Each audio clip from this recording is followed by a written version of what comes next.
भारत और दक्षिण अफ्रीका के बीच रांची में खेले जा रहे तीसरे टेस्ट मैच में बारिश ने खलल डाल दी है। इससे स्टेडियम में मौजूद क्रिकेट प्रेमियों का उत्साह ठंडा पड़ गया है। भारी बारिश को देखते हुए अंपायरों ने पहले दिन के मैच की समाप्ति की घोषणा कर दी। इससे पूर्व भारत ने टॉस जीतकर पहले बल्लेबाजी का फैसला किया, लेकिन भारत को दो शुरुआती झटके लगे। पहले भरोसेमंद ओपनर चेतेश्वर पुजारा आउट हो गए, उसके बाद दूसरे ओपनर मयंक अग्रवाल भी चलते बने। इस स्टेडियम में थोड़ी देर के लिए सन्नाटा पसर गया। दर्शक दो खिलाड़ियों के आउट होने से एक बारगी बेचैन हो गए।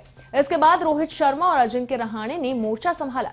रोहित शर्मा ने शानदार शतक लगाया और अजिंक्य रहाणे ने अर्धशतक बनाया।